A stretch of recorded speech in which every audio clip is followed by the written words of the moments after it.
Bueno, buenos días para todos. Reciban un fraternal saludo a este espacio, un espacio de encuentro de saberes. Damos inicio a un ciclo de conferencias, denominado Cátedra Internacional de Paz 2021, buscando alternativas para la crisis ecosocial. El día de hoy daremos inicio a este ciclo con la cátedra La pandemia de la economía, para lo cual contamos con la participación de 3 personas con una trayectoria significativa en el tema, tanto en el plano político como investigativo. El día de hoy entonces nos acompaña el senador del Polo Democrático Alternativo, el doctor Wilson Arias, Pascualina Curcio, secretaria de la Red de Interlocutores, Artistas, Movimientos Sociales en Defensa de la Humanidad, y Abdenago Aguilar, expresidente de la Asociación Nacional de Empleados del Banco de la República de Colombia, ANEBRE. Agradecemos a todos nuestros ponentes por aceptar la invitación. Les estaré acompañando en la moderación. Mi nombre es Camila Estrada, gerente del Fondo de Empleados de la Universidad San Buenaventura e integrante del grupo de investigación y editorial Cavilando. A quienes nos escuchan y nos siguen, les agradeceríamos ir dejando sus preguntas y comentarios en el chat del Facebook del grupo Cavilando o en las redes que tengamos conexión. Entonces, sin más preámbulos, damos inicio a esta cátedra. Para ello vamos a comenzar entonces con el doctor Wilson Arias. Doctor, ¿cuál ha sido el papel del gobierno ante el COVID-19 en nuestro país?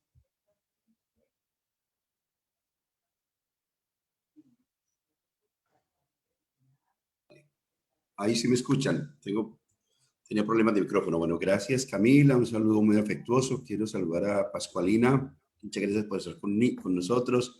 A Alfonso, a Eliezer, bueno, y a las personas también del trabajo técnico que siempre están atrás apoyándonos.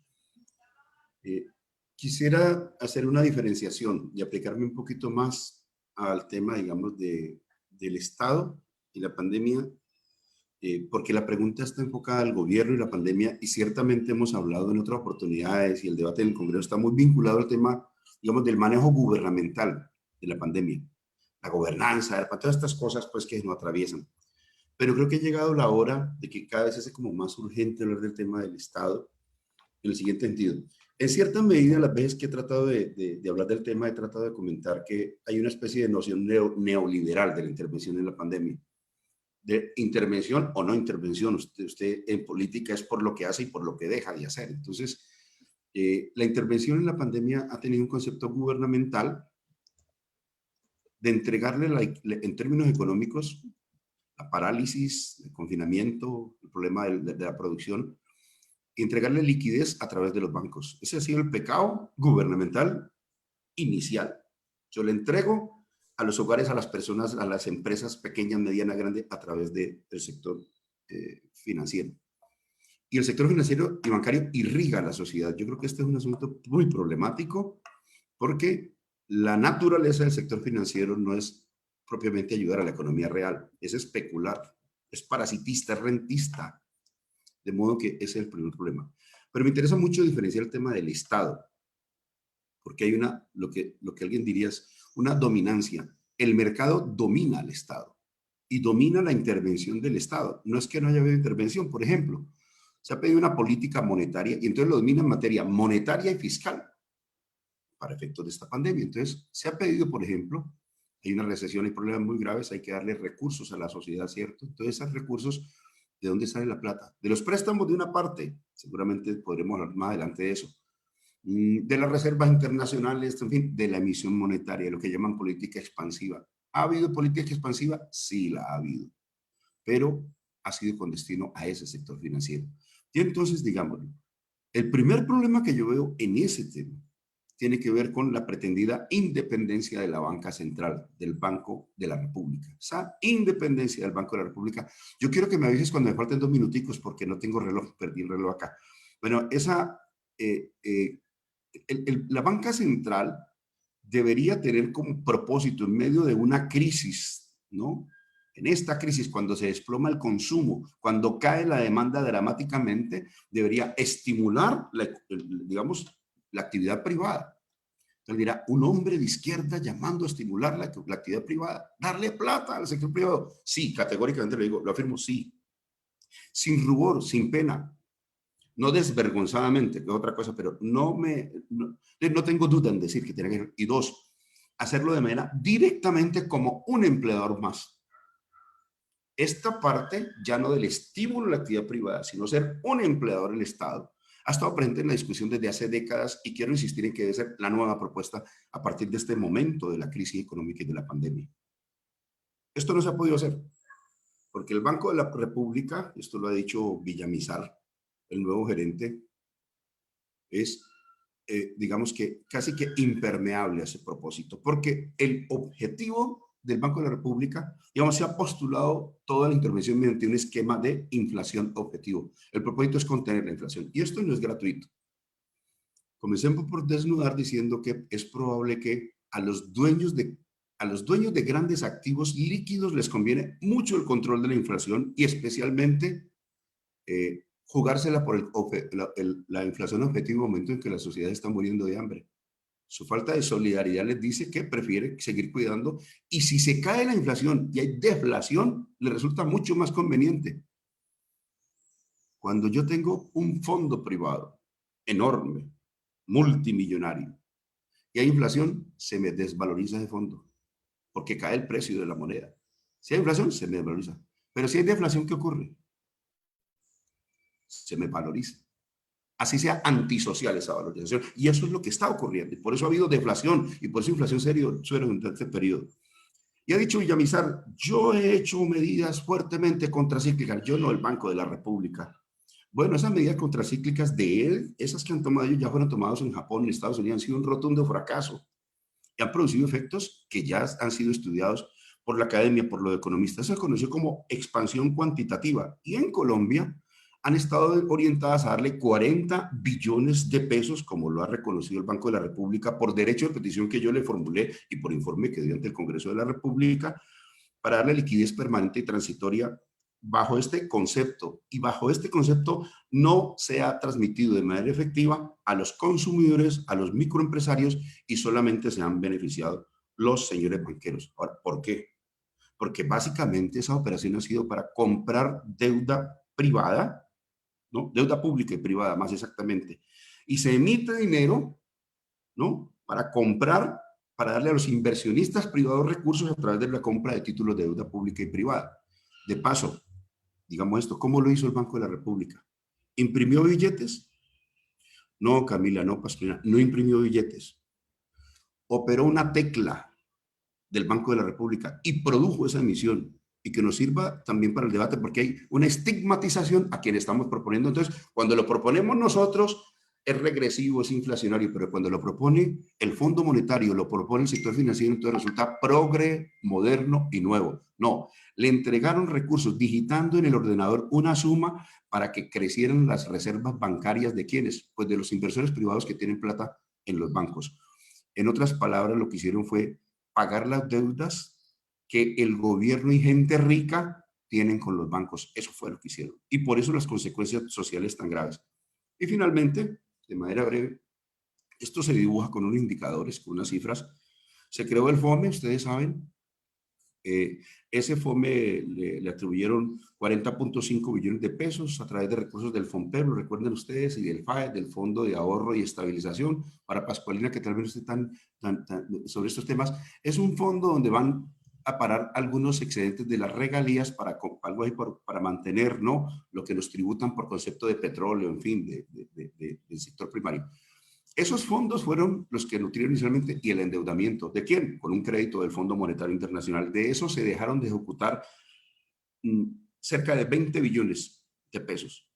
Y esos 20 billones se trasladaron al año 2021. El resultado es que no hemos logrado redimir ni a las empresas, ¿no? No hemos dado renta básica. Lo que estamos dando como renta básica es una miseria, es decir, la sociedad se ha visto afectada. Y finalmente, esto constituye solamente el 0.2 del PIB en comparación con otros países supremamente bajo y el aumento del gasto en Colombia solamente fue del 3.7%. La conclusión es muy grave. se cae el consumo, se cae la demanda agregada y el Estado no interviene o interviene muy poquito, y por eso los signos de recesión de Colombia son enormes, ¿no? Tuvimos una caída del PIB del 6.8 y el gobierno dijo que caía 5.5% el año pasado y cayó mucho más, ¿sí? Y tenemos que en esa caída el sector financiero sí ganó. ¿Cuánto creció el sector financiero en medio de esta pandemia? 2.1%. Esto es inmoral y tiene explicación básicamente en lo que acabo de mencionar, mi querida Camila y Pascualina y compañeros. Exactamente, doctor Wilson, usted menciona un punto que me llama mucho la atención y es el apoyo al sector financiero, porque finalmente se lo digo y se lo digo pues aquí también a Pascualina y aquí nos acompañan, es el hecho de que el sector fondista, el sector cooperativo, no recibimos ayudas de parte del gobierno, sino que es hasta ahora, hasta el 2021, que nos incluyen dentro de un Plan Nacional de Desarrollo, una política pública, y empezamos a ser un poco más visibles, gracias pues como a los esfuerzos mancomunados que hemos logrado, pero así como usted lo dice, Wilson, doctor Wilson, ha sido un tema bastante complejo. La intervención durante la pandemia del gobierno fue netamente en el sector pues bancario, ¿cierto? Y esto es una situación a lo que hay que ponerle también mucho énfasis en los debates y en todo lo que podamos hacer, porque finalmente tenemos otras alternativas frente a estas discusiones, ¿cierto? Entonces, doctora, asimismo le pregunto, ¿cómo han contribuido las apuestas económicas desde el gobierno a acrecentar las necesidades del pueblo colombiano? Básicamente, pues, por consecuencia de lo anterior. Entonces, volvamos sobre un punto. Este tipo de intervención, en los cuales el sector privado, el, el sector financiero, toma los recursos que le ha dado el Estado, digamos, atesora, ¿no? En grandes fondos, en sus cuentas, y no lo entrega a la sociedad. Primero fue denunciado antes, es decir, ex antes estábamos diciendo que eso iba a ocurrir. A mí la recordará ese debate tan fuerte que dimos en el Congreso de la República. Esto no es una buena idea. Esto es antisocial, dijimos, darle plata a los bancos en la idea de que ellos van a irrigar la sociedad y van a redimir a la sociedad. ¿Cuándo un banquero ha redimido a la sociedad? Por Dios. Cuando el sector financiero ha jugado ese papel. Los bancos tienen un papel social en la economía importante, pero no en la hora concreta de la crisis y en el modo como se hace. Tiene que tener un control del Estado, una intervención, un acompañamiento, y eso es lo que no ha ocurrido. De modo que no podríamos decir que esto es un asunto que vinimos a, que vinimos a descubrir. Hoy día están diciendo que están descubriendo todo lo que ya hemos anunciado. Tú viste, la W sacó un hashtag que decía, nos vinimos a enterar que la plata se lo dieron los ricos. Nos vinimos a enterar la semana pasada.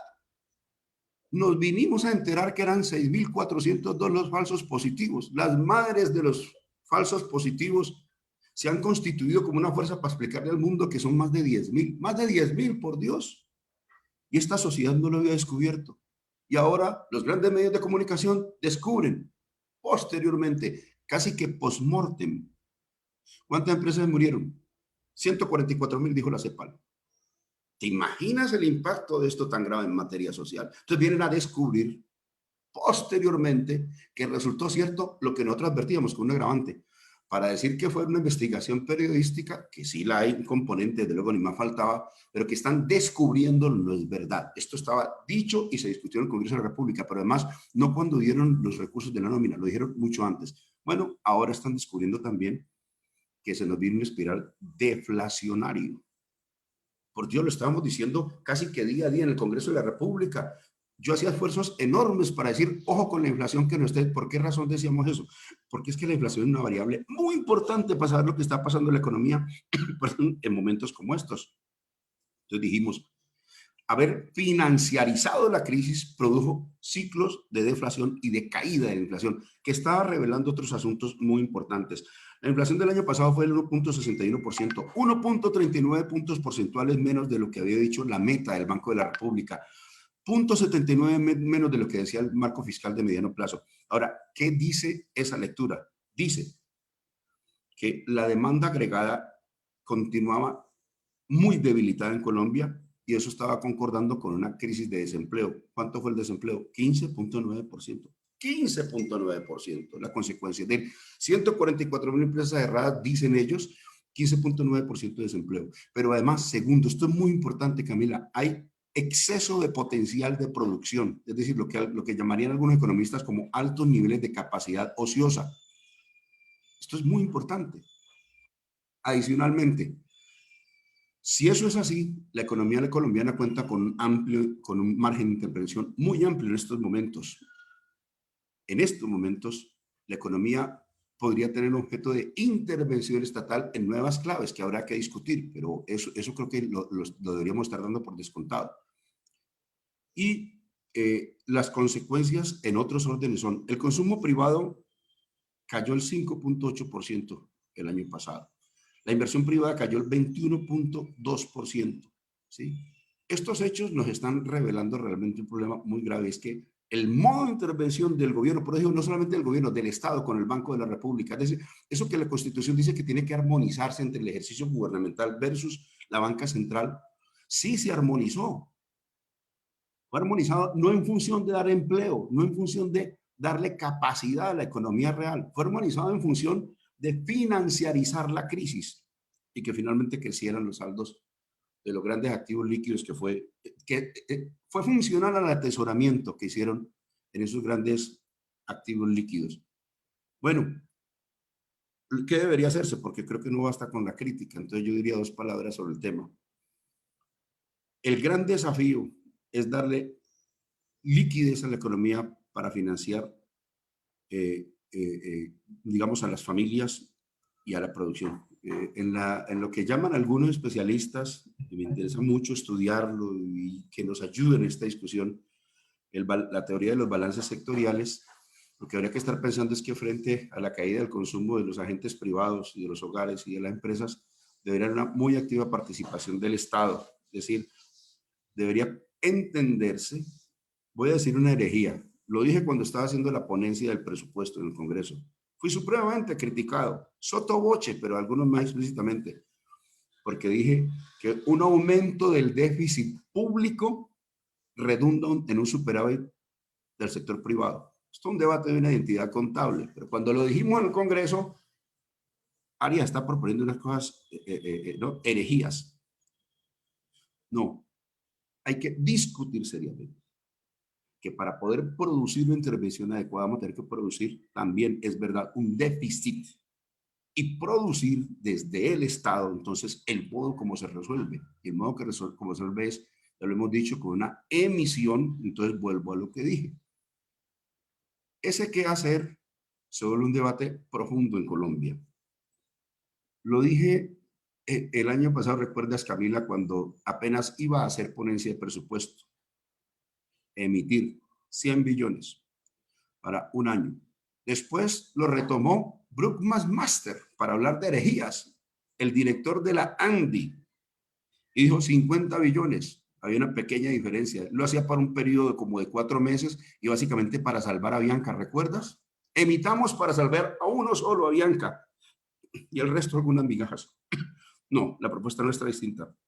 Y se hizo más polémico ahora que lo propuso Petro, porque la crisis va creciendo y porque empieza a ocurrir que en efecto se nos acaban las posibilidades. Es decir, lo que ha ocurrido no ha funcionado. Lo que ha ocurrido ha sido una devastación económica y social que no se quiere reconocer o que apenas comienza a aparecer. Te decía inicialmente, nos presentan como noticia lo que todos sabíamos que iba a ocurrir. Pues bien, entre tanto se notifican, habrá que decir que vamos a necesitar hacer lo que hemos anunciado antes, ¿no?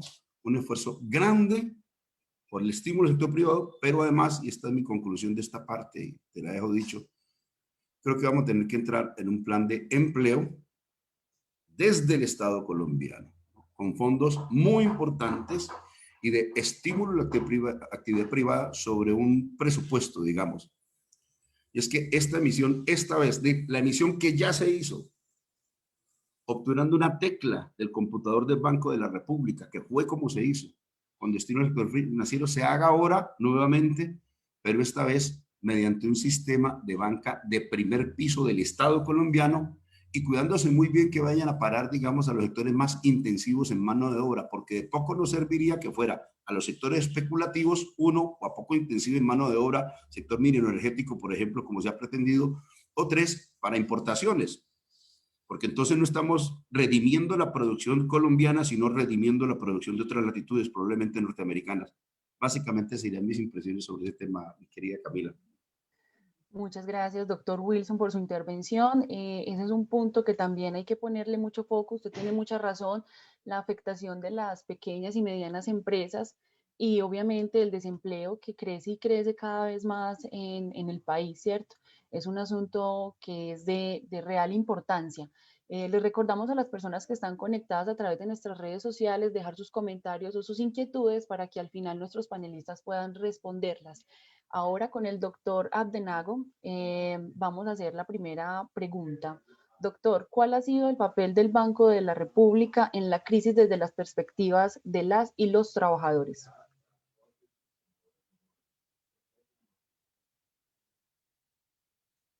Doctor Abdenago, qué pena con usted, tiene el micrófono cerrado.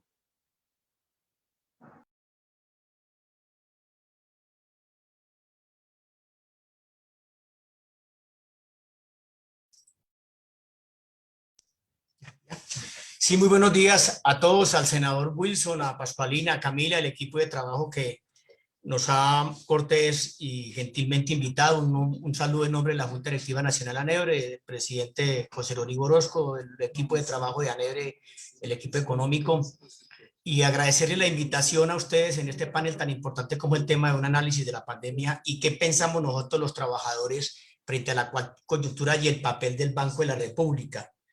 Han habido aspectos importantes de lo que ha sido el papel que ha jugado el Banco de la República en la actual crisis, sobre todo desde marzo del año 2020, cuando el banco interviene la tasa de interés y la baja históricamente.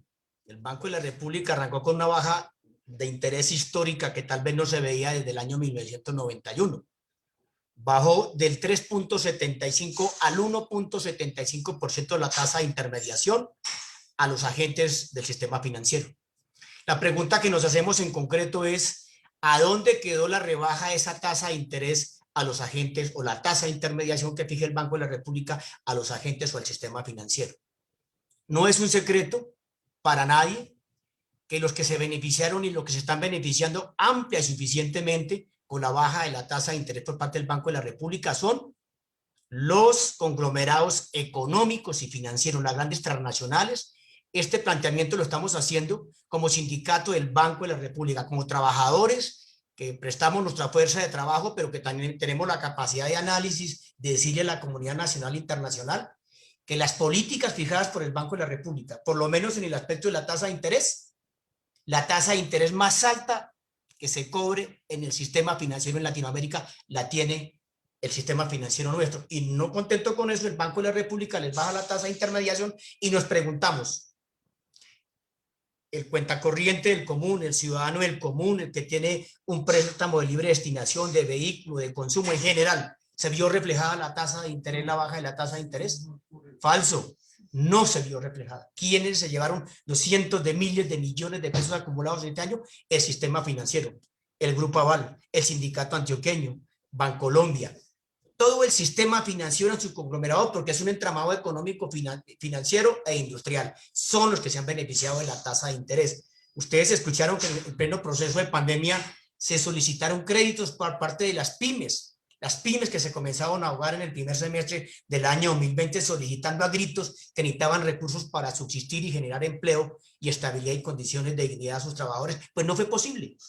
Eso lo hizo y esa política la encaminó la Junta Directiva del Banco de la República y está debidamente probado en el descaronamiento de la tasa de interés que benefició a los grandes pulpos financieros y económicos. Ese es un tema que está claramente definido y demostrado, creo que el senador Arias también lo maneja. Está el tema de la maximización de la liquidez.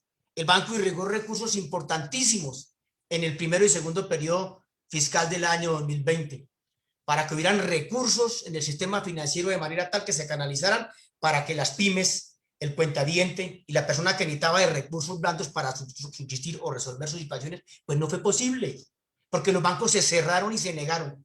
Y muy al contrario, en esa danza de cientos de miles de millones que se le repartieron al sistema financiero, pues hubo una repartija de acumulados y tasa de ganancia del sistema financiero. Eso se dio entre el mes de marzo y el mes de mayo del año 2020 y está claramente demostrado. Hablamos otra política que encaminó el Banco de la República, el tema del mes de mayo cuando solicitan un préstamo al Fondo Monetario Internacional, que no se iban a endeudar, que habían recursos.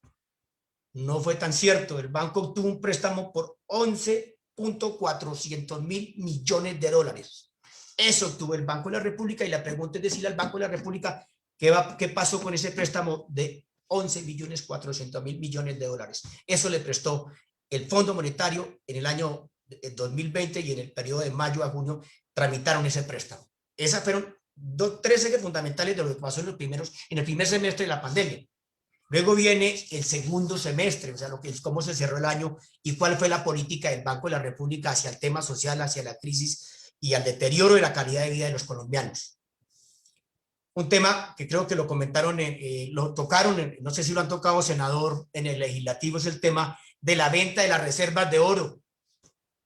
El Banco de la República vendió 475 millones de dólares en oro, el 67% de sus tenencias con fecha a mayo del 2020. Con un ejercicio financiero que no entendemos los trabajadores del común. ¿Y cómo es que el banco sale a vender reservas internacionales en un periodo donde a través de la crisis lo único que sostenía los capitales globales era el oro? Lo que respaldaba en la crisis financiera que se dio era el oro. Y el banco sale a vender las reservas de oro por un menor valor, por un menor precio, con un detrimento patrimonial y económico para el Estado y para la nación. Y entonces los gurús del Departamento de Investigaciones Económicas del banco, del Departamento de Investigaciones Económicas del banco, ¿qué están haciendo? La mesa de dinero del Banco de la República, ¿qué papel jugó? Y la responsabilidad que tiene que asumir en ese detrimento patrimonial que le generaron a las reservas de oro que tenía el Estado y el país, que son nuestras, que son del país, que efectivamente la maneja el Banco de la República porque tiene una función en el manejo de las reservas. El Banco de la República vendió 475 millones de dólares en oro por menor precio. Ese detrimento patrimonial que nos sumen. Y si tenemos, para cerrar ese punto, una mesa de dinero, un departamento de investigaciones económicas del Banco de la República que permanentemente permanece conectado con el tema de la fluctuación de reservas y manejos económicos y monetarios y expansiones. ¿Qué pasó con el tema de vender por debajo del precio real ese 67% de las tenencias de oro que tenía el país y el Estado colombiano a través del Banco de la República en el mes de mayo? Ese es un tema también que tiene que entrarse a debatir y analizar, porque el Banco de la República, si bien es cierto, cumple un marco de política monetaria, crediticia y cambiaria, la ley 31 del 92 que lo enmarca dentro de la independencia. Al banco, ¿quién lo vigila? Al Banco de la República, ¿quién lo vigila? No lo vigila la Procuraduría, la Fiscal, no, ninguna de las IAS lo vigila, ni interviene frente a sus acciones políticas y monetarias, no lo intervienen ni lo controlan. Rinde un informe anual, tengo entendido, al Congreso de la República, pero ya es hora, como lo han dicho diferentes congresistas de diferentes enfoques políticos e ideológicos, al Banco de la República hay que comenzarlo a mirar. Nosotros, los trabajadores del Banco de la República, estamos convencidos que al banco hay que entrar a revisarlo de principio a fin, frente a cómo actúa y las políticas en lo social, hacia dónde se enfocan, hacia dónde se encaminan todas las acciones políticas, financieras, económicas, monetarias y macroeconómicas, porque no, los resultados no se están viendo, o se están viendo, pero no a favor del conglomerado de la sociedad en su conjunto. En agosto del 2020, la CEPAL le dijo, tienen que establecer en la actual crisis un tema que ha sido de recurrente debate y es el tema de la renta básica. De la renta básica para la crisis que hoy vivimos los colombianos, y lo han dicho muchos, hasta partidos de extrema derecha han estado hablando de derecha del tema de la renta básica, porque ahora se pegaron también al tema de lo que hemos venido siendo desde una posición diferente a la que ha establecido el establecimiento político del país. La renta básica, la CEPAL les dijo, tienen que establecer una renta básica. ¿Qué dijo el señor ministro de Hacienda, Alberto Carrasquilla, en su momento, agosto del 2020, dijo que no estaban interesados en el tema de la renta básica por ahora? No estaban interesados en el tema de la renta básica, aún así es un tema de discusión, pero también es parte de la política monetaria y financiera del país. ¿Quién la encamina? El Banco de la República. Es el banco el responsable de ese tipo de políticas. Más adelante abordaremos en la otra pregunta lo que nos corresponde decir a nosotros como trabajadores de la banca central y lo que nosotros consideramos que debe ser una banca al servicio, una banca central, un banco de la República al servicio de los intereses nacionales y de la población y de la sociedad. Ese es el elemento y la discusión. Hay otro punto que también abordamos en su momento. El mismo gerente del Banco de la República estableció en su momento que había que establecer otra reforma tributaria. O sea, no les bastó con la ley de financiamiento de finales del 2019 que la sacaron en diciembre a violinazo limpio en el Congreso de la República, sino que dicen que hay que establecer otra reforma tributaria, donde Carrasquilla anheloso quiere efectivamente a través del Banco de la República, porque uno se hace una pregunta, o el ciudadano del comicio puede hacer una pregunta al senador Wilson Arias, y es: el Banco de la República es una institución que está arriba, intocable, impoluta, a la cual no se puede mirar, a la cual no se puede cuestionar. Pues llegó el momento de entrar a cuestionar el Banco de la República. Y nosotros como trabajadores, como sindicato de la banca central, estamos anhelosos de que en el Congreso de la República se establezca, se intente, porque no ha sido posible, organizar un debate de control político de fondo al manejo macroeconómico del país por parte del Banco de la República. Pues llegó el momento. Claro, eso está ligado al modelo de desarrollo y viene el cuestionamiento, porque la ley 31 del 92 y la Constitución del 91 marcó un nuevo eje en el manejo de las políticas macroeconómicas y el Banco de la República no ha sido tocado en ese escenario. Pues todo este tipo de componentes llevan a un análisis que consideramos nosotros de manera honesta y sincera como sindicato del Banco de la República que es necesario analizar, abordar y legislar frente a las funciones del Banco de la República para el siglo XXI. ¿Qué banco necesitamos nosotros? Eso en ese orden de ideas. La reforma tributaria pues plantea, ya lo han dicho ustedes, lo hemos escuchado todos los días, es recurrente la discusión que hemos tenido en el sector social, en el legislativo, el tema de gravar el IVA a la canasta familiar, y creo que hay algo fundamental en esto.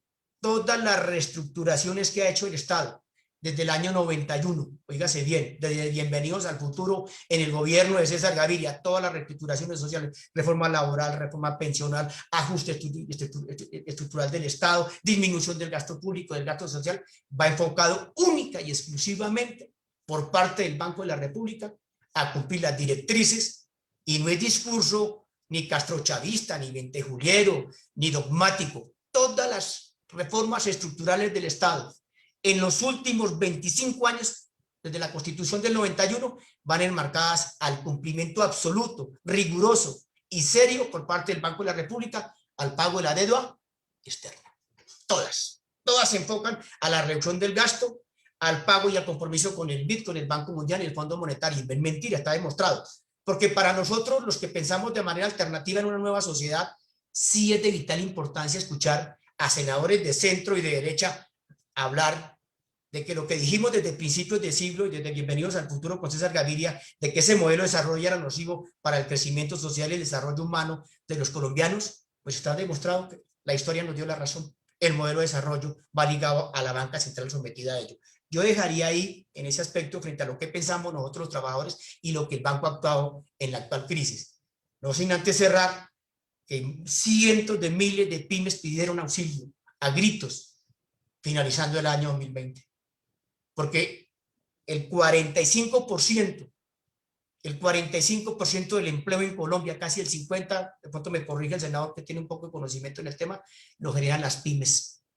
Las pymes generan, la pequeña y mediana empresa genera el 45% del empleo en Colombia. Pidieron a gritos que por favor el Estado colombiano, a través de un medio de financiación, le generara recursos para subsistir. No lo hicieron.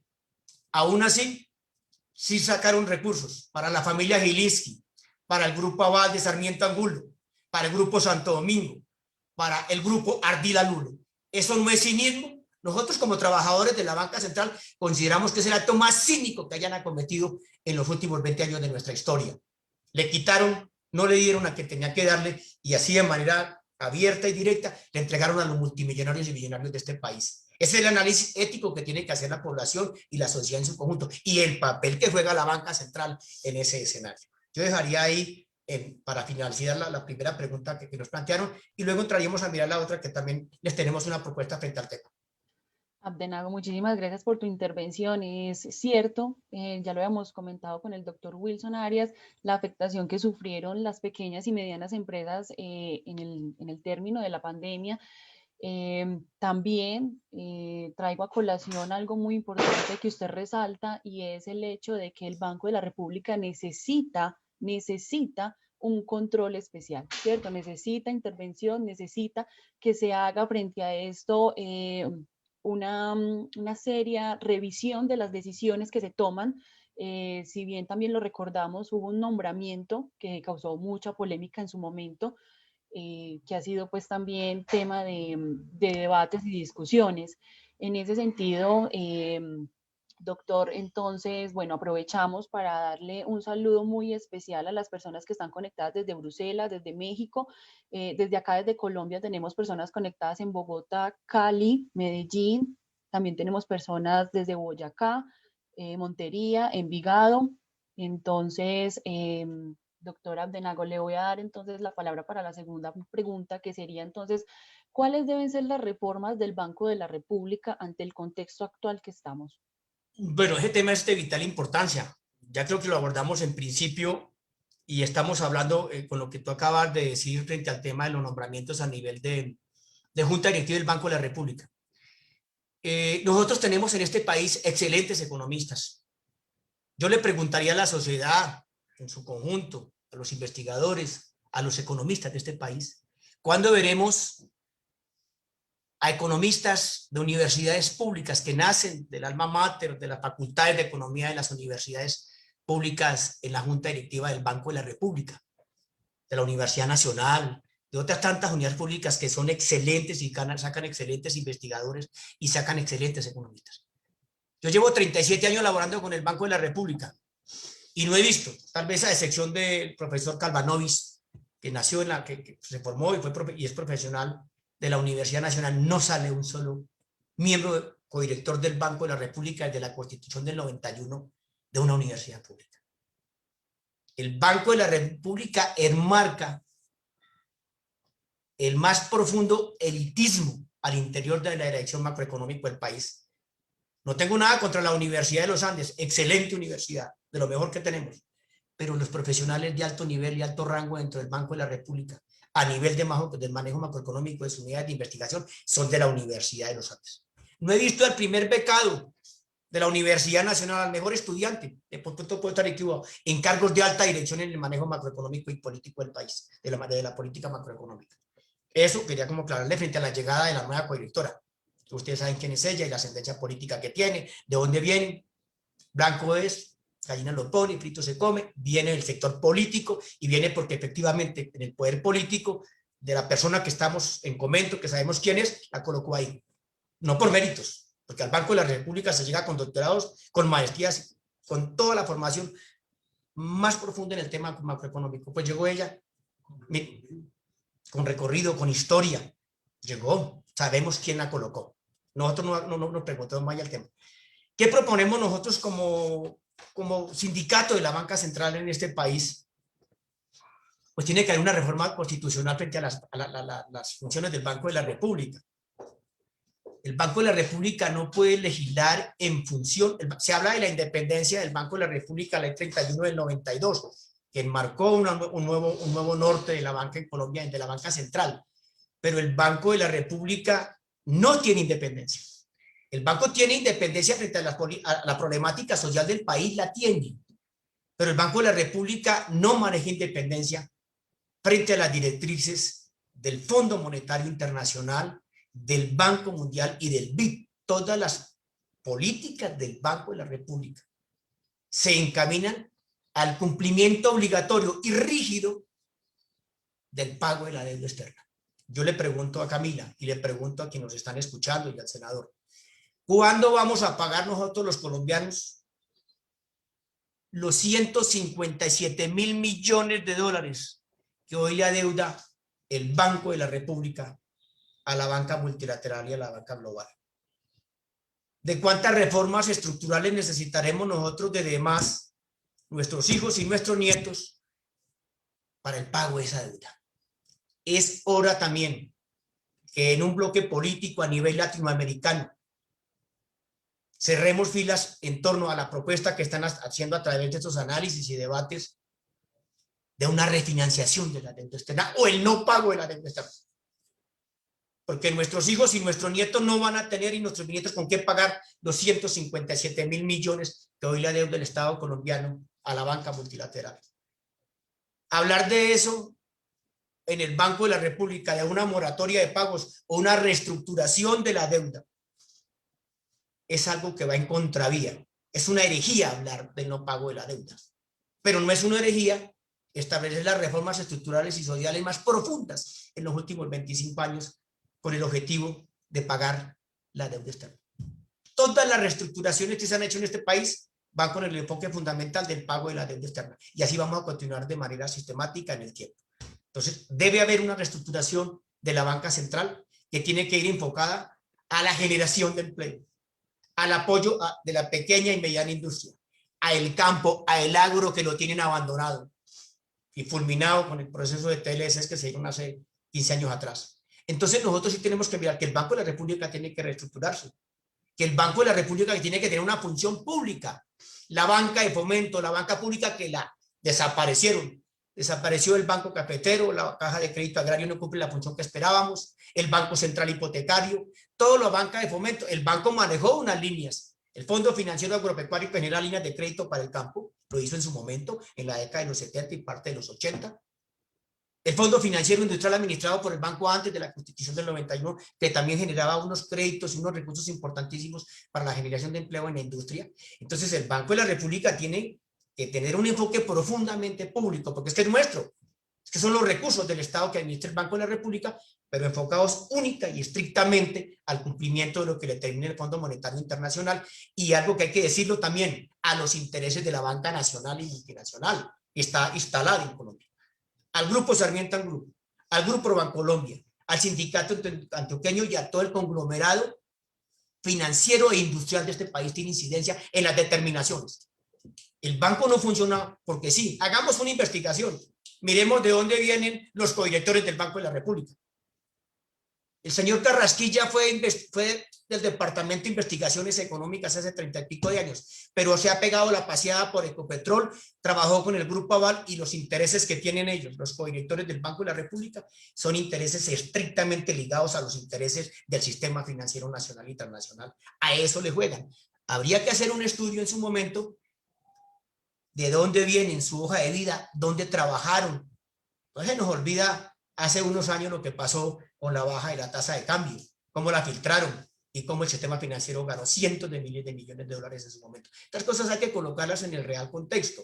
¿Qué proponemos? Pues una banca pública al servicio del país, que genere empleo, que apoye a las pymes, que genere una demanda interna, que genere un crecimiento nacional, y el campo, el agro que es tan importante para este país y el desarrollo social del país, lo tienen absolutamente abandonado. No les importa el tema del crecimiento del campo, que es un elemento donde se genera riqueza y se genera paz. Porque si este país no es capaz de meterse en un apoyo serio al campesinado nuestro, las diferencias sociales, las desigualdades y la violencia se van a continuar enmarcando en el resto de nuestra historia.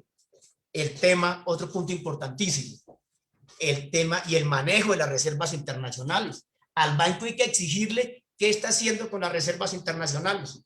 Los 58.000 millones de dólares que tenemos nosotros en la banca internacional, en las reservas, en los bancos internacionales, ¿qué está pasando con esos recursos? ¿Qué tasa de interés nos están pagando por esos recursos? ¿Y por qué no recogemos la tasa de rentabilidad y de ganancia que ganamos en el exterior?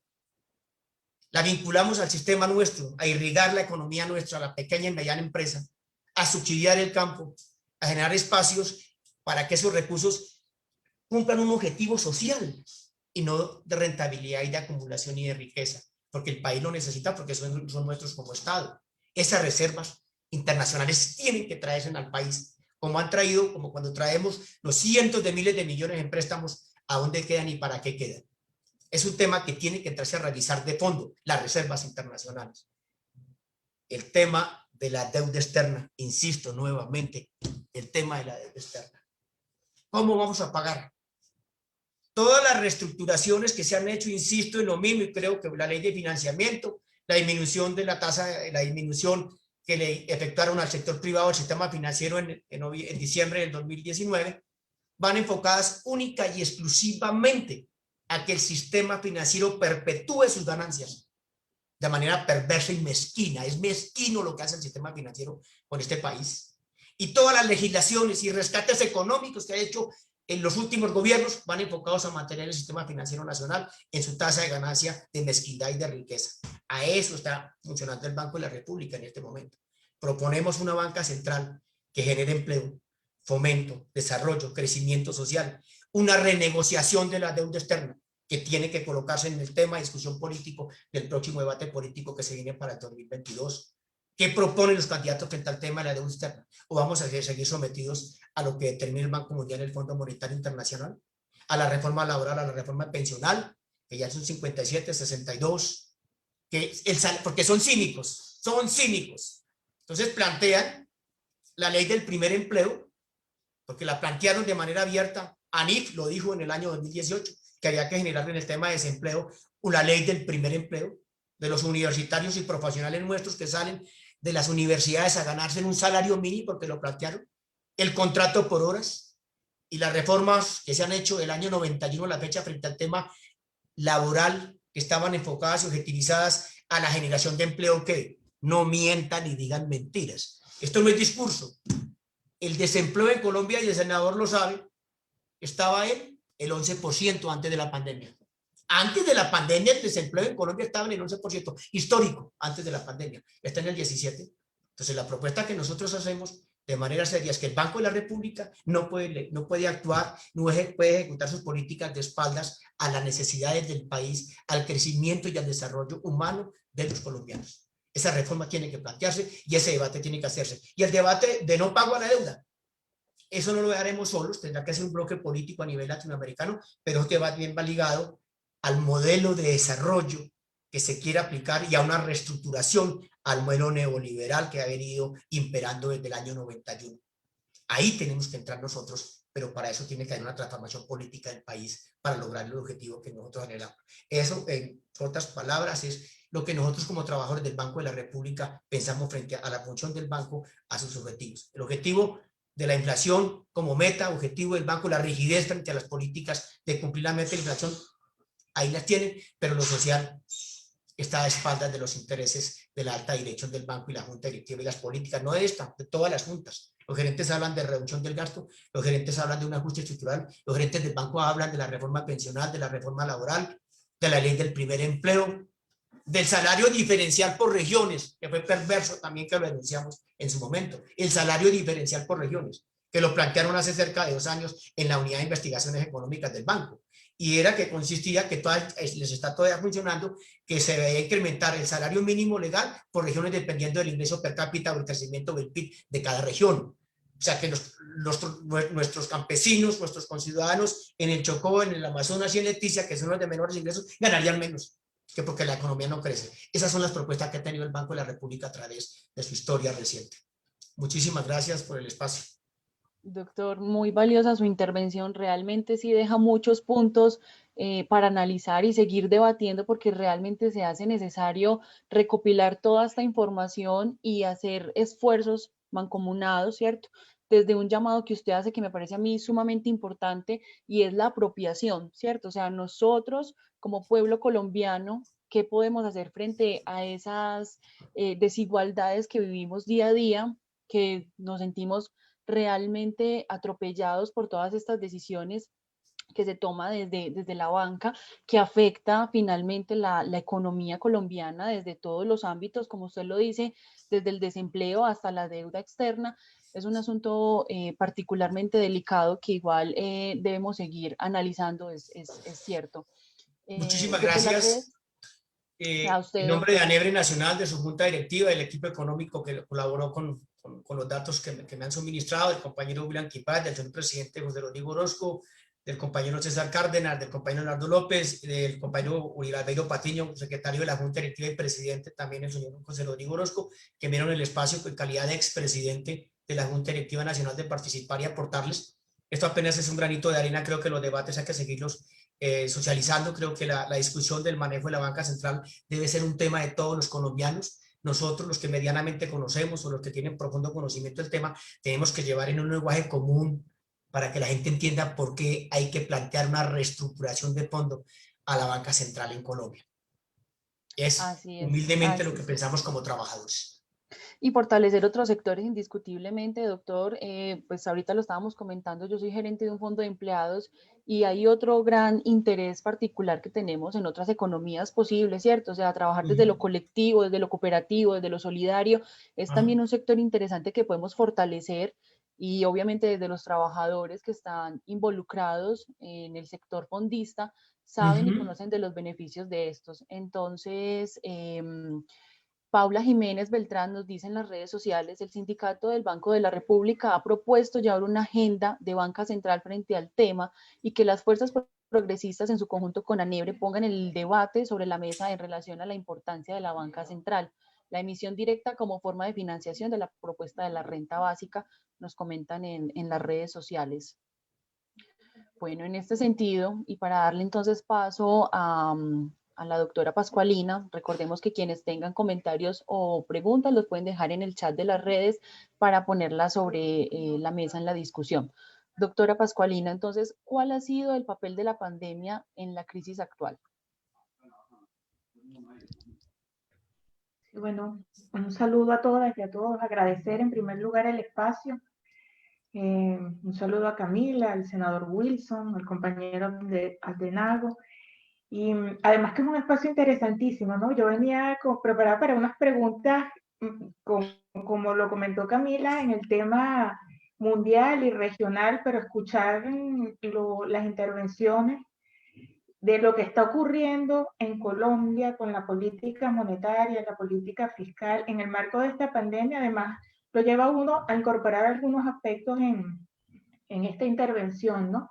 Y cómo los grandes capitales, sobre todo financieros, están aprovechando la crisis de la pandemia para mostrar una supuesta flexibilización de la teoría política monetaria que siempre fue muy rígida en el sentido de que no podemos intervenir con incrementos y expansión monetaria, pero resulta que ahora lo están haciendo, y no solamente en Colombia. O sea, veamos el incremento de la emisión de dinero en la Reserva Federal en Estados Unidos, en el Banco de Europa, pero el pequeño detalle, un poco lo comentaban los compañeros, es hacia dónde está yendo ese dinero. Y ese dinero se está canalizando a la economía a través del sistema financiero y a través del sistema bancario, que en el marco de un shock en la economía, porque la pandemia, desde el punto de vista económico, es un shock externo, un shock de oferta por el protocolo sanitario y el confinamiento, que contrae la oferta, contrae el consumo, contrae el gasto público. Pero en el marco de ese shock, canalizan ese dinero a través del sistema financiero y bancario, que no necesariamente se refleja en un incremento de la producción de la economía real, en una reactivación de la demanda, en una reactivación del consumo y del gasto, sino que termina en sectores especulativos y además con políticas supuestamente de apoyo del sistema multilateral, Fondo Monetario, Banco Interamericano, que termina endeudando a nuestros países. Llegan esos recursos, pero tampoco se reflejan en la economía real, en un incremento del empleo y de la producción, ¿no? En el marco de este shock de oferta que está generando la pandemia.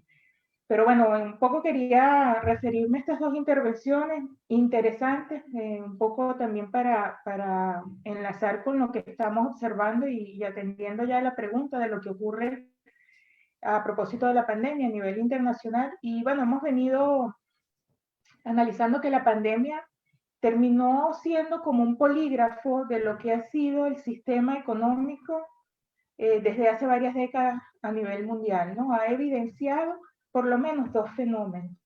Por una parte, ese fracaso del sistema capitalista y en particular en su expresión neoliberal, sobre todo desde la década de los 70, que se manifiesta en el hecho de que países con estos sistemas, y estamos refiriéndonos particularmente a Estados Unidos, a la gran potencia mundial, no han dado respuesta a la crisis de la pandemia. Por el contrario, encabeza la lista de los países con mayor número de contagios y mayor tasa de incidencia a pesar de los recursos, a pesar de su hegemonía, pero con un sistema económico, social y político, pues basado principalmente en este sistema capitalista y particularmente neoliberal. Y por otro lado también vemos a los países en Europa con un sistema que desde la década de los 70, desde los 80, pues comenzó a montar el estado de bienestar y que tampoco en el marco de la pandemia han logrado dar respuesta a el número de contagios y a contener esta crisis del coronavirus, ¿no? Y bueno, en esos números de salud, pero que está muy asociado a que el sistema de salud que tiene cada uno de estas, digamos, que tienen estos países, un sistema de salud que a su vez se enmarca en un sistema económico donde se ha reducido el Estado es mínimo, y se le otorgó al sector privado, digamos, de la salud, la atención, ¿no? Allí vemos cómo no se garantiza el acceso a diagnóstico, a tratamiento y, sí, principalmente diagnóstico y tratamiento en el caso de Estados Unidos, y también las limitaciones que tienen en los países de Europa, y contrastamos con otros países, por ejemplo. Y es el caso emblemático de Cuba, que con un sistema económico distinto, contrario, pues ha logrado, entre sus posibilidades y a pesar del bloqueo, contener la pandemia y contener los casos y las incidencias. Entonces, en primer lugar, decía dos fenómenos, ¿no? Uno, esa evidencia del fracaso de ese sistema capitalista y neoliberal, que también, digamos, se muestra en el hecho de no solamente salud, sino, por ejemplo, vemos ya en los medios de comunicación, sobre todo desde el año 2020, indicadores como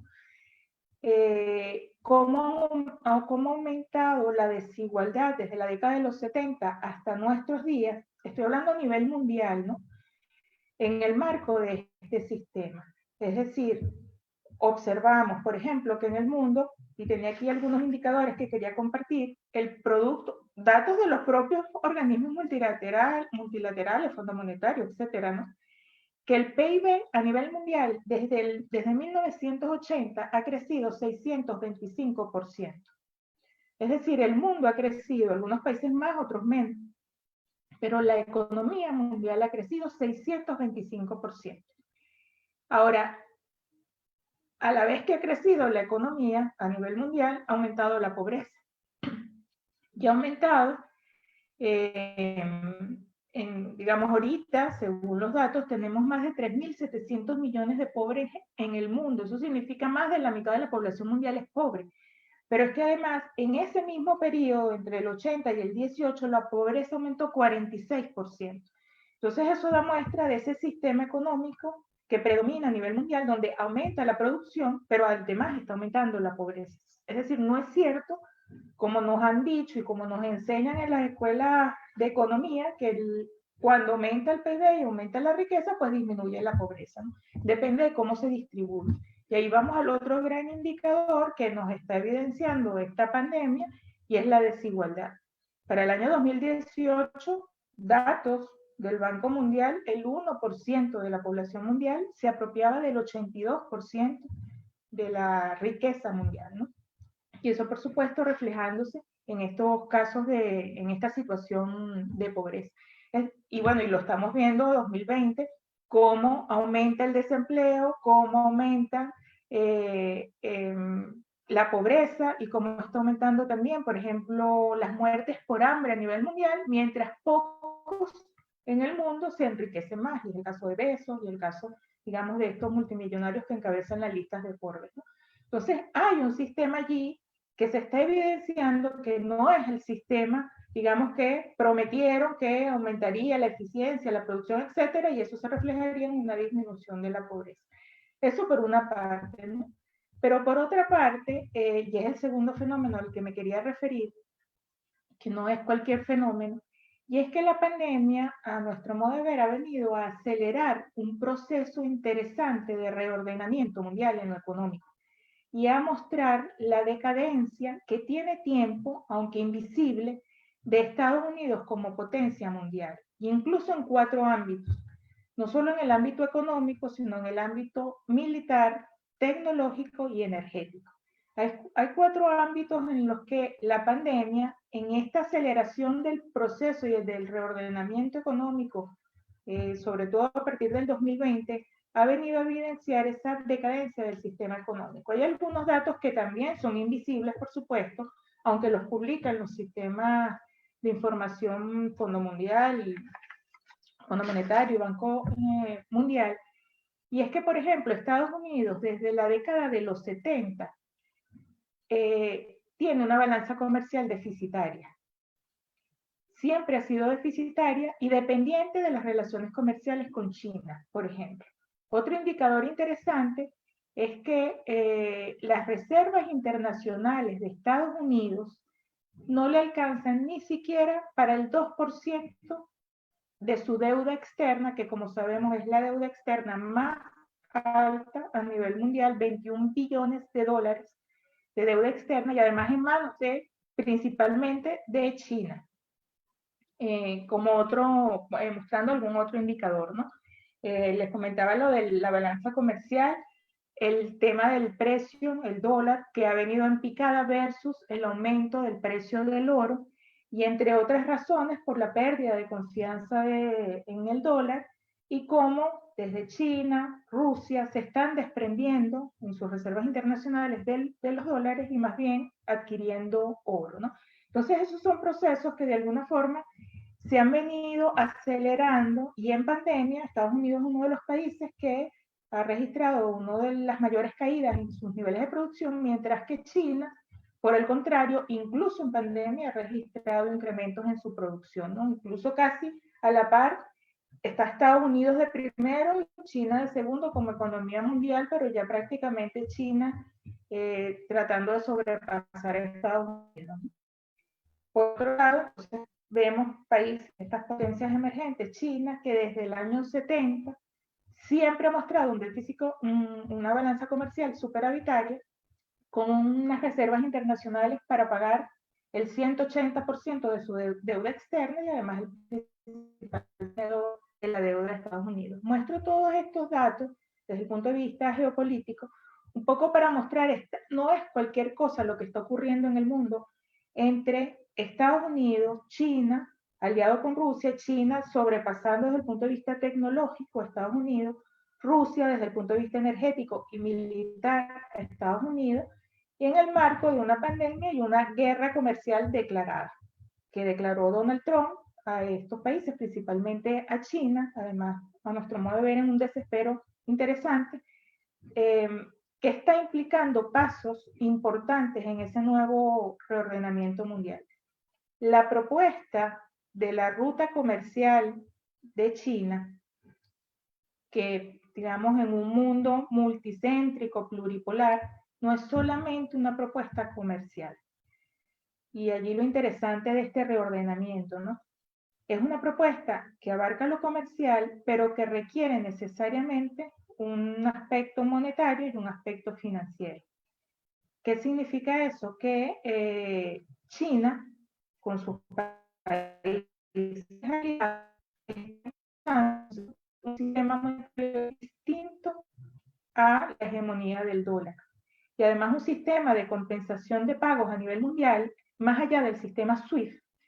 Y decimos que no es cualquier cosa porque el dólar y el sistema SWIFT es el que ha permitido a Estados Unidos ejercer prácticas de coerción, amenazas, chantajes al resto de los países. ¿Y cuáles países? Sobre todo los que no han unido a su sistema económico, social y político. ¿No? Cada vez que un país levanta su voz, unos pueblos levantan la voz diciendo queremos transitar a un sistema distinto, pues entonces aplican lo que conocemos como medidas coercitivas unilaterales, bloqueos, y además lo pueden hacer con el sistema SWIFT. Entonces estas propuestas que apuntan más hacia un mundo multicéntrico, pluripolar, comercial, monetario y financiero, vienen en el marco de la pandemia, han venido a acelerar esa decadencia de la hegemonía, en este caso de Estados Unidos, que digamos no es para mañana, lamentablemente esa decadencia, pero que ha venido mostrándose desde hace décadas, se está acelerando y que puede ser muy beneficioso. ¿Para qué? Primero, para no tener un mundo basado en la referencia del dólar, que a nuestro modo de ver, es uno de los principales errores que ha cometido la humanidad, permitir en Bretton Woods que una moneda a nivel mundial sea la referencia y otorgarle todo ese poder a Estados Unidos, sino que además, al no tener esa hegemonía, los pueblos que quieran avanzar hacia un sistema distinto, pues tendrían menos obstáculos y menos, digamos, menos trabas, ¿no?, por parte de este poder, en el caso de Estados Unidos, para imponer su sistema capitalista. Yo decía cuando comenzaba, y ya para cerrar, que lo que estamos observando en la pandemia, y un poco a propósito de las intervenciones del senador y del compañero Ordenago, es que lo muestran en Colombia, pareciera estar ocurriendo a nivel mundial, ¿no?, con esta política monetaria expansiva, sorprendentemente, después que tenemos décadas que nos dicen que la política tiene que ser que los bancos no pueden intervenir, que la emisión de dinero genera inflación, que el Estado debe ser mínimo, etcétera, etcétera, con esta política monetaria expansiva, pero pareciera entonces una trampa, ¿no?, es una trampa de crear una supuesta apertura hacia de ese sistema, digamos, con políticas más monetarias más restrictivas, pero que al final terminan beneficiando a los grandes capitales financieros concentrados en pocas manos y no necesariamente canalizándolo a través del fortalecimiento de un Estado de Estado, que garantice, incluso en el marco del sistema capitalista, el retorno a ese estado de bienestar. Entonces, bueno, lo dejaría hasta aquí, Camila, mi intervención, atendiendo a tu pregunta. Muchísimas gracias, Pascualina. Claro que sí, muy valiosa la intervención. Resaltar también algo que me parece a mí sumamente importante, que también podría ser otro debate, y es el aumento de la desigualdad, ¿cierto? Eso también lo podríamos dejar para otro espacio que nos permita de pronto ahondar un poquito más en el tema. Ahora bien, como para empezar como el cierre de este primer ciclo, que para todos es muy importante, quería hacerle una pregunta a nuestros tres ponentes. ¿Cuál sería el papel de las organizaciones sociales, sindicales y universidades para buscar una alternativa ante las crisis actuales?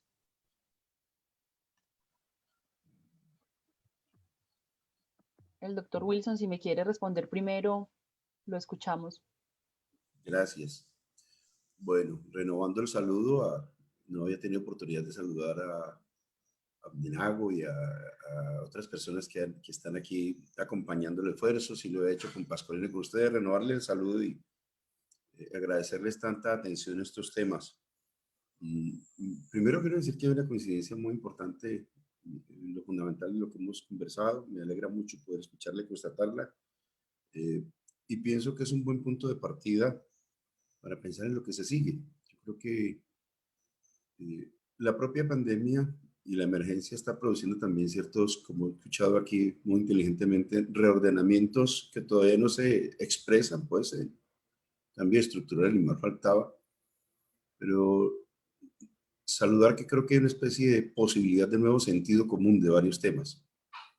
Es decir, lo primero es que pues el capitalismo no se va a caer como que le cayó un virus por la pandemia, eso no va a ocurrir.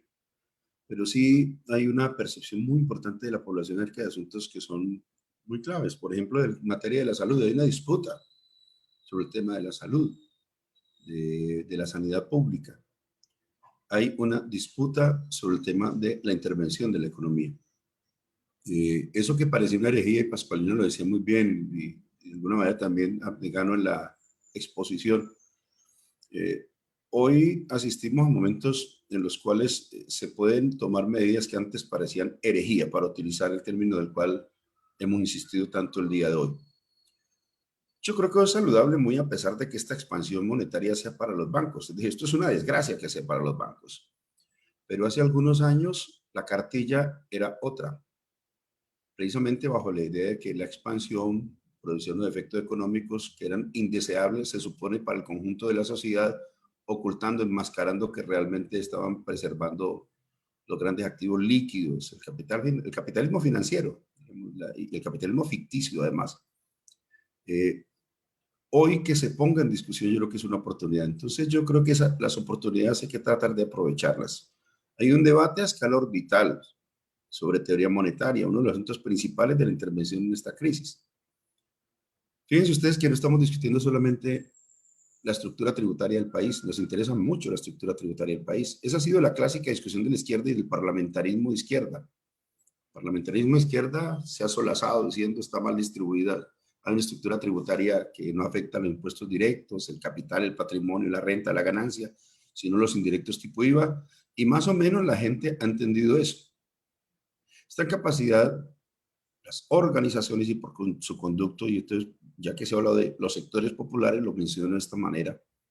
No es la clásica idea, pues, de que las organizaciones son correas de transmisión de nada, de absolutamente nada, pero sí un espacio de deliberación muy importante y expeditos para empezar a discutir este tema monetario. El debate monetario en manos de la izquierda y de los sectores populares, esto no es un problema de izquierda o derecha, yo coincido en que aquí hay sectores parlamentarios de derecha que han enunciado propuestas similares a nuestras. Ahora, hay una discusión también sobre sus consecuencias. Yo escuché a congresistas de partidos religiosos hace muy pocos días diciendo conmigo, no paguemos deuda. Digo, en la Comisión Cuarta y en la plenaria. Yo creo que los llamó carrasquilla y les jaló las orejas más duro de lo que jalaba la mamá hace 30 años. Los tipos salieron a echarse para atrás. Siguen sosteniendo no pagar deuda. Pero en todo caso, lo que quiero señalar, perdón, voy a conectar esto que me... Disculpen ustedes. En todo caso, lo que quiero decir es que la crisis siempre también, en medio de la tragedia, trae una oportunidad. Y es abrirnos a debates muy importantes. Yo decía hace poco, en medio de la crisis, hundieron un botón en el Banco de la República, no produjeron billetes, no pusieron a producir la máquina de hacer billetes del banco. No, eso está mandado a recoger, eso no puede ser la discusión. Yo no puedo lo que nos responda Carrasquilla y la Godarria de este país. Van a poner a producir la máquina del banco. No es la discusión. Y el patrón oro, aunque es muy interesante porque es verdad, se está valorizando el oro, pero en vincular la masa monetaria, digamos, los debates monetarios al patrón oro, pues desde luego que hace mucho tiempo no pretendemos reeditar esa discusión. Mi pregunta es, ¿tenemos la capacidad de dar este debate en esas esferas parlamentarias y en las esferas académicas? ¿Y cómo hacemos para que se vuelva un debate nacional cierto? Yo creo que vamos a necesitar el apoyo de mucha gente para poder llevarlo. Me parece clave.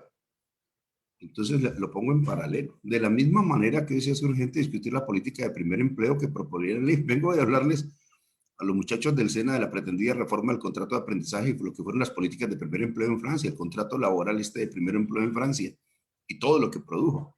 Bueno, de la misma manera que se mueve con tanto vigor la juventud para reclamar a veces estos aspectos, por ejemplo, los muchachos del SENA y su contrato de aprendizaje, podemos discutir con los muchachos del SENA estos asuntos para que es de primer orden. Entonces, mi primer llamado, y termino con eso, sería algo así como explicar y explicar y explicar.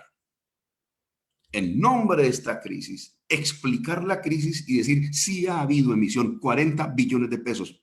Me lo respondieron un derecho de petición del Banco de la República y le puso cifras. Lo hicieron para comprarle la deuda a los ricos y al Estado. No se puede hacer para la renta básica. ¿Por qué tiene que producir un efecto distinto? Claro que produce un efecto distinto. Positivo y altamente positivo. Porque se pone plata en el bolsillo a la gente y eso significa ingreso disponible. Y esto no es solamente Keynes, esto es mucho más que esa discusión. Esto no es una discusión bizantina, no, son hechos materiales de la vida económica. Una emisión con destino a la economía real y a la sociedad es una medida positiva en estos momentos. Y vuelvo a insistir, herejías. Produce un déficit del Estado. Bueno, yo le decía al Centro Democrático, durante esos días, una señora del Centro Democrático, no entiende ni papa de economía, es una buena propuesta, al parecer para saludar a sus amigos de las emisoras pequeñas. Entonces dijo, condonar las deudas que tenemos con las pequeñas emisoras para que ellas puedan funcionar. Esas emisoras comunitarias las tienen clavadas con Saicro, con Asimpo, con cantidad de cosas, y es una cuenta por cobrar del Estado. Yo la voté y después de votarla me paré y dije, eso también crea un déficit al Estado. Unas cuentas que no nos van a pagar. Es un déficit muy positivo porque convierte en el superávit de esas pequeñas emisoras. Es que los déficits públicos se producen también en superávit del sector privado. Le estamos dando ahorro a los capitalistas privados. Esto parece nosotros más capitalistas que ellos, sobre la base de un debate. Y es que eso no se vaya para importación y no vaya para el sector especulativo y que tenga un criterio de progresividad. Eso no puede ser para los grandotes, para los guilinquis, para Santo Domingo, para eso no puede ser, como fue la nómina. Eso es para la micro, pequeña y mediana empresa que, se me ha preguntado, produce más del 74% del empleo. Son responsables del 74%. Y le agrego otro dato, acaba de aparecer una cifra. Hoy reportan como ¿cómo se llama? Personas de trabajo por cuenta propia, contrapropistas, que creció al 49%. La gente se quebró y se fue al rebusque. O sea que esto es MIPYMES, como las conocemos, y economía popular, que es otra cosa, ni siquiera le escriben en las cajas en las cámaras de comercio. Esa suma es enorme dentro de la economía. Solo intentar redimir, ¿y eso qué es? Eso es economía real. Eso son empresas. Redimir a ese segmento de la micro, pequeña, mediana empresa y la economía popular es un desafío enorme que impacta grandemente el empleo. Y tenemos solamente dos cifras importantísimas: renta básica y subsidios, no solo a la nómina, sino de distinto orden. Claro que fomento, ni más faltaba, a esos sectores, pero se lo están dando al Grupo Santo Domingo, a Luis Carlos Sarmiento Angulo, al Grupo Gilinskis, a Ardila Lule, en la idea de la política del capitalismo de amiguetes, del que ya nos habían hablado. El capitalismo de amiguetes no es solamente nombrar a la hija de Alicia Arango y haber puesto en fila al hijo de Carlos Olmes Trujillo, y es que para ministro de Defensa, ¿te imaginas? Se muere el papá y tenían al hijo para seguirlo en el ministerio, ¿no? Hasta el hijo del para Jorge 40 lo pusieron un hijo de un paramilitar enrolado en la alta dirección del Estado para ganarse el favor de un paraco al momento de ir a hablar a la JEP. ¿Te imaginas cómo se maneja esto? Esto es la corruptela, el clientelismo, la corrupción típica de la financiarización de la economía. También, para que no nos echemos cuenta, ese sector financiero que aparece pues como el limpio de los limpios resultó ser el más voraz y por, bueno, digámoslo completo. Desde luego que se trata de un proyecto.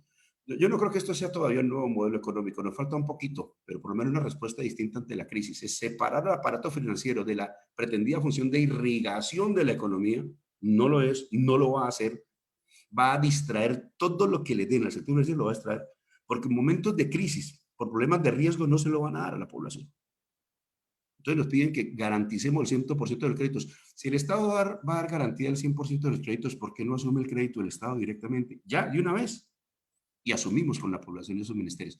Bueno, lo señalo para decir, estos asuntos creo que tienen, termino con ello, una oportunidad muy grande en el debate público. Tenemos hechos de la vida pública para demostrar que esto que estamos diciendo es verdad. Hay periodos en los cuales la política se pone como al tacto de la población. Yo creo que la gente está sintiendo la política. Recuerden ustedes, tuvieron que venir a reconocer post-mortem, después de que quedaron las empresas, que le habían dado todo el subsidio económico a los altos ricachones de este país. Si eso no crea condiciones para un debate público, pocas veces tendremos oportunidad de volver a hacerlo, mi querida Camila. Así es, doctor Wilson, muchísimas gracias. Muchísimas gracias, doctor, también por aceptar esta invitación a todos nuestros panelistas. Doctor Abdenago, ¿quiere responder entonces la pregunta? ¿Cuáles son los papeles de las organizaciones frente a esta crisis? Doctor, qué pena, tiene el micrófono apagado.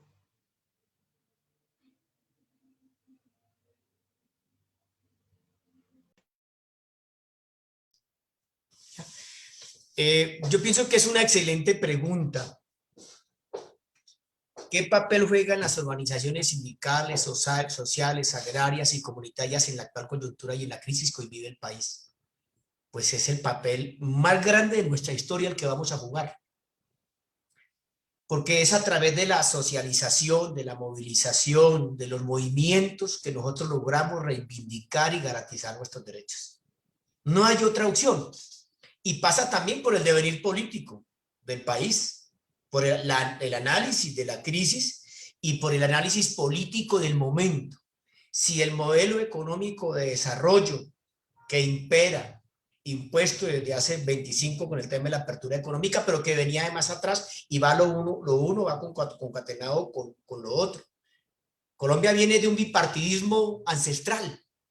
Es un establecimiento político, económico y social que se fusionó, que es un híbrido, que está viviendo, está conviviendo hace cerca de 60, 70 años. Y ver en la crisis económica, como lo ha planteado el senador Arias, es el qué hacer. Pues tenemos en la mano el resuelve de la situación. Y es a través de la concientización, de la transformación de conciencias, en el lenguaje común, de que la academia, los sectores sociales y políticos que manejan el tema del modelo, le expliquen a la población en su conjunto que la actual crisis económica y social generada por la pandemia nos lleva a reflexiones profundas sobre el momento actual del país. Hay movimientos alternativos, sectores que quieren una transformación y un cambio. Queremos democracia. Una democracia no que se diga en letras participativa, no, una democracia incluyente donde nosotros las bases sociales tomemos determinaciones frente al destino de el país y la sociedad que le vamos a dejar a nuestros hijos, a nuestros nietos. Y la pelea hay que darla en el escenario político y democrático, en la consolidación de derechos. Y la consolidación de derechos es así y solo si hay alternativas de poder y de gobierno, no de otra manera. ¿Dónde se determinan las políticas de un Estado? En el legislativo.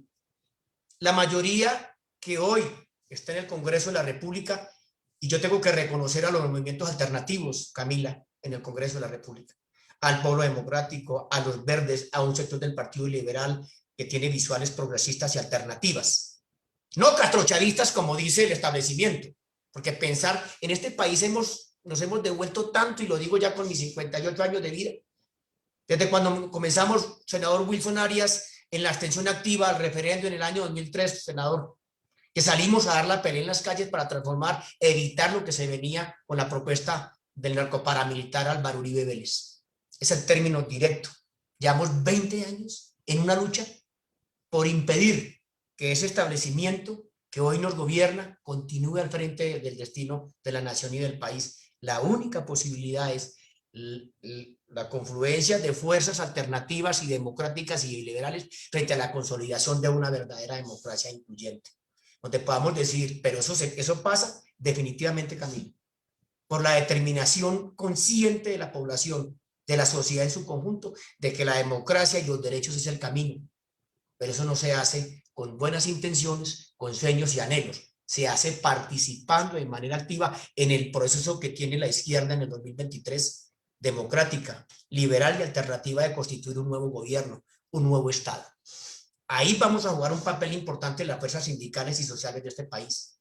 Innegablemente vamos a jugar, porque no podemos permitir, bajo ninguna circunstancia, que las reformas estructurales del Estado imperantes en los últimos 25 años hoy continúen siendo la senda y el camino que nos queda. Nosotros tenemos que transformar, y es moviéndonos en las calles, movilizando y transformando, y eligiendo un legislativo que no gobierne a espaldas del país ni de los intereses de la nación. No puede ser posible que hoy tengamos nosotros un Congreso que legisla descaradamente, no todo el Congreso, las fuerzas que nos representan, el Polo Democrático, los Verdes, un sector del Partido Liberal, que se han acogido a esa reflexión profunda de que el modelo que tenemos no es el modelo que necesitamos. Hacia allá tienen que caminarse el trabajo que necesita este país. Los trabajadores vamos a jugar un papel importante, y usted lo sabe. Las centrales obreras vamos a jugar un papel importante en las directrices de esas fuerzas alternativas que van a lograr la unidad en torno a una propuesta de país, de gobierno y de Estado que hay que modificar. Pasa por ese tema. Nosotros no vamos a ser convidados de piedra ni espectadores de un proceso que tiene que enfocarse a la transformación del modelo económico de desarrollo, del modelo de país y del modelo político que hoy impera. Ahora bien, no vamos a decir, senador y compañeros del panel y Camila y todos los que nos están escuchando, que en 4 años vamos a lograr la transformación del país. No vamos a lograrlo en 4 años. Es un proceso de construcción en el tiempo del caos, de la crisis ética y moral en que nos han dejado. Ahí tenemos que encaminar el proceso de transformación de nuestro Estado y nuestro país, desde lo social, desde lo político, enfocado en el tema de los derechos económicos y sociales de la sociedad, de este país y de los trabajadores, para que tengamos un mejor mañana. ¿Para quién? Pues para nuestros hijos y nuestros nietos. Allá tenemos. Y la juventud, Camila, ustedes los jóvenes van a jugar un papel preponderante. La academia, el profesorado, FECODE, los sindicatos tienen que confluir en la tesis de la unidad en torno a propuestas democráticas alternativas a la que ha planteado la ultraderecha mafiosa y narcoparamilitar de este país. Ese híbrido tenemos que nosotros desaparecerlo, y si así es en el escenario de la democracia y la participación ciudadana y en el voto en el 2023. No la vamos a jugar, no nos queda otra, yo no veo otro. Nosotros llevamos 25 años intentando transformar desde los movimientos sociales y sindicales y no lo hemos logrado.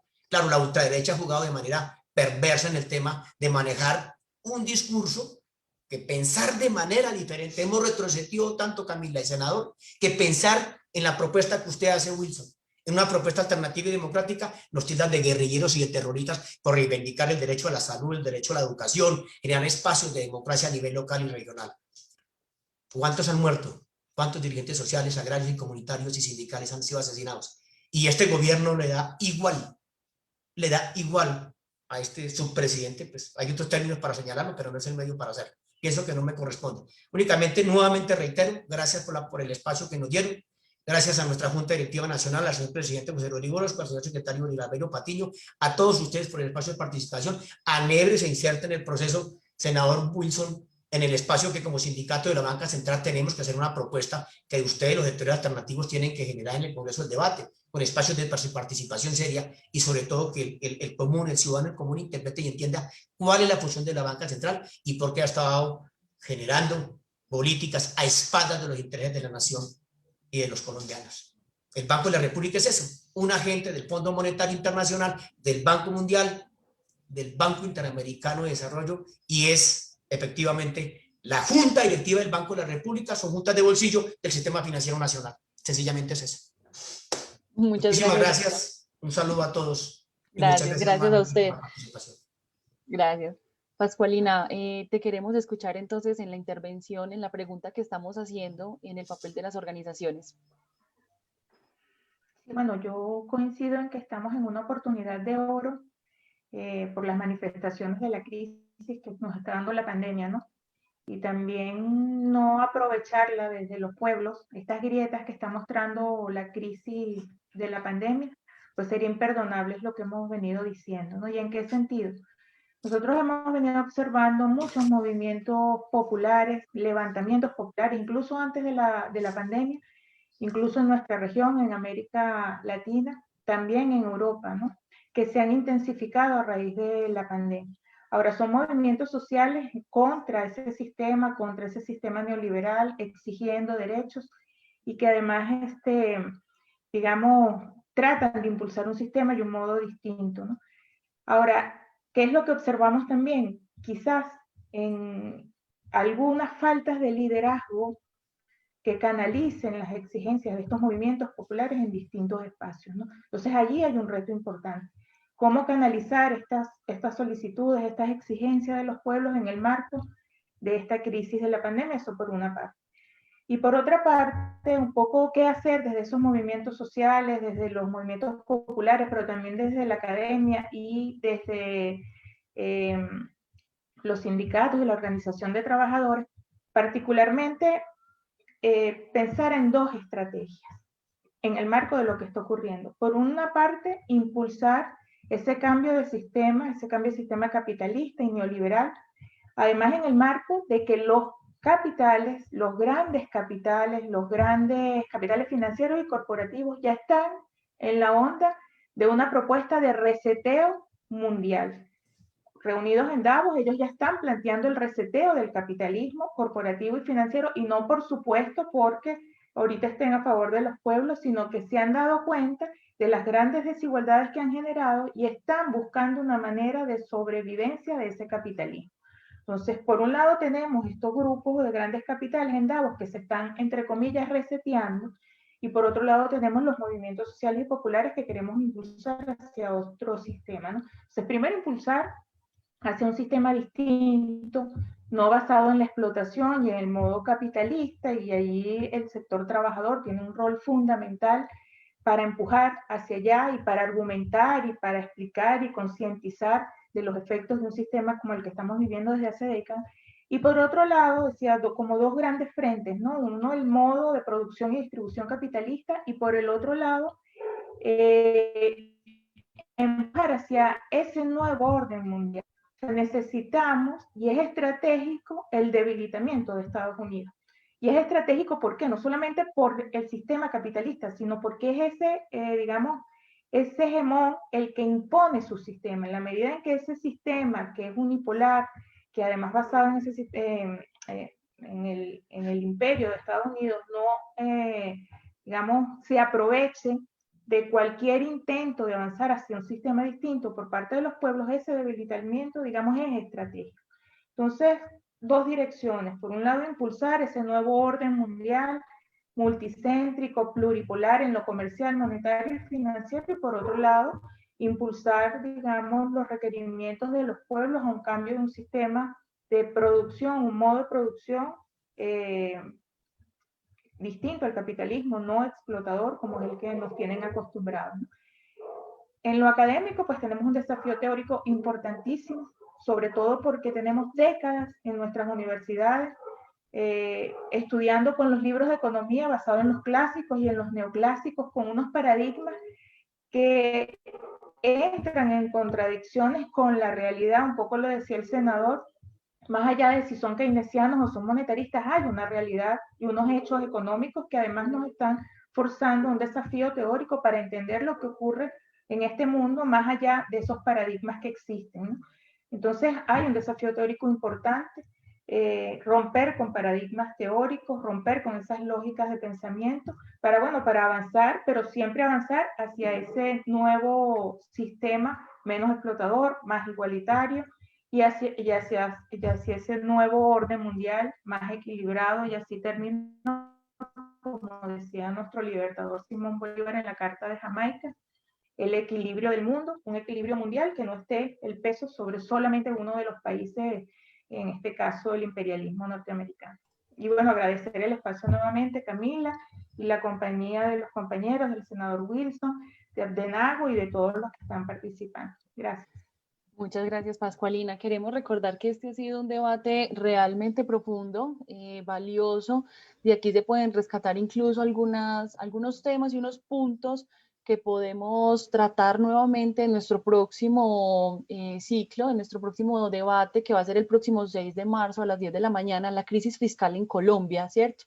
Es por este mismo canal. Vamos a seguir, como se los decíamos al principio, es todo un ciclo de Cátedra Internacional de la Paz que hemos dado comienzo, Economía, Crisis y Alternativas, desde el mes de febrero hasta el mes de abril, y estaremos dando obviamente toda la programación, incluso la pueden ir consultando en la página web www.cavilando.org. Recordemos también que este espacio, el objetivo de estos ciclos es posicionar debates centrales, ahondar en las características de la profunda crisis social, ecológica, económica y ética que hemos y estamos viviendo en este momento, por supuesto.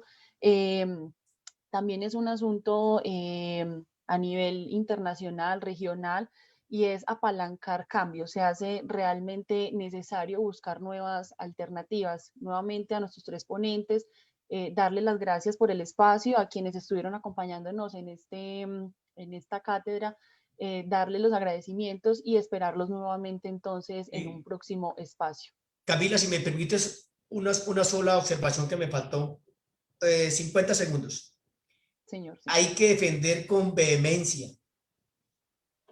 absoluta el proceso de paz, a la justicia especial. El camino nuestro es la paz, y las arremetidas de la ultraderecha facha en este país no se van a tener ahí. Quieren desaparecer la justicia especial para la paz, fracturar, romper en 1000 pedazos para volver al discurso de la guerra y a la guerra. Entonces hay que defender como un elemento fundamental de los movimientos sociales el tema de la paz y la JED como el elemento de la justicia, verdad y no repetición en este país. Eso es todo. Muchísimas gracias. Así es, doctor. Muchísimas gracias a todos y esperamos contar con ustedes nuevamente en otros espacios. A usted muchas gracias, Camila, al equipo de trabajo, a la compañera Pascualina, al senador Wilson Arias, que más adelante buscaremos un espacio para dialogar con él frente a la propuesta que tenemos de banca central. Muy bien, muchas gracias. Con mucho gusto, senador. Igualmente, Pascualina, muchas gracias por estar con nosotros. Camila, abnegado, muchas gracias, que estén muy bien. A ustedes un feliz día y éxitos para todos. Gracias, igualmente. Muchas gracias.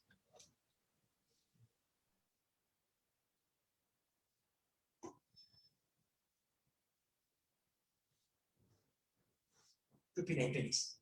Ya se acabó.